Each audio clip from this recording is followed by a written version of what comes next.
38-savol ishlaymiz. Natriy ftarit va natriy xlorid kumush nitrat so'raganda faqat demak e'tibor beradigan bo'lsanglar, natriy xlor bilan kirishadi. Shunda cho'kma tushdi deyapti. Teng miqdorda deyapti. Cho'kmamiz 57.4 gram ekan. Buni hisoblayveramiz. Massasi 143.5 bo'ladi. Buni 1 mol deydigan bo'lsak, hisoblayveramiz. 57.4 bo'lingan 143.5 0.4 mol ekan. Teng miqdorda deganda mana bu ham 0.4 mol bo'ladi. Ikkalasi ketadi reaksiyaga. Cho'kma chiqqan. Bunda ham xuddi shunday qo'rg'oshin nitrat teng qismga bo'lingan. Buni ham proporsiya qilib Buni ham massasini topamiz. 207 qo'shilgan 71 278 bo'ladi. 278 buni hisoblaymiz.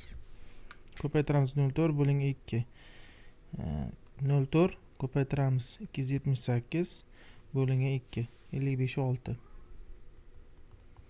Ayirib olsak bundan bu cho'kma massasi kelib chiqadi. Ya'ni 129 birdan ayirsam 73.5.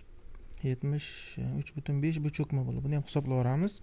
207 qo'shamiz 38 245 bo'ladi. 245. Buni ham molni hisoblayveramiz. 73.5 ko'paytiramiz 2 bo'lingan 245. 0.6 bo'lyaptimi shunda? 0.6 bo'ldi bu. Molni hisobladik, ya'ni 0.6 mol bo'ladi. E'tibor bergan bo'lsangiz, dastlabki aralashmani massasini so'rayapti. Demak, teng ikki qismga bo'linganda bu ham 0.6 bo'ladi. Demak, ikkita 0.6 ni qo'shsak, o'zi aslida mana 1.2 bo'ladi. Demak, dastlabki natriy ftaritimiz bizda 1.2 bo'lgan ekan. Chunki teng qismga bo'lingan edi. 1.2, ya'ni 2 ko'paytirib 0.6 ga 0.6 qo'shib yubordim. 1.2. Natriy xloridimiz esa 0.8 bo'ladi. Chunki 0.4 bo'lgan. Buni ko'paytirib yuboramiz. 23 qo'shilgan 19, ya'ni 42 ga. Buni 42 ga ko'paytirib yuboramiz. 1.2 ko'paytirsak 50.4 bo'ladi. 50.4. Buni ko'paytiramiz 58.5 ga. 58.5 ga. 0.8 ko'paytirilgan 58.5 46.8 bo'ladi.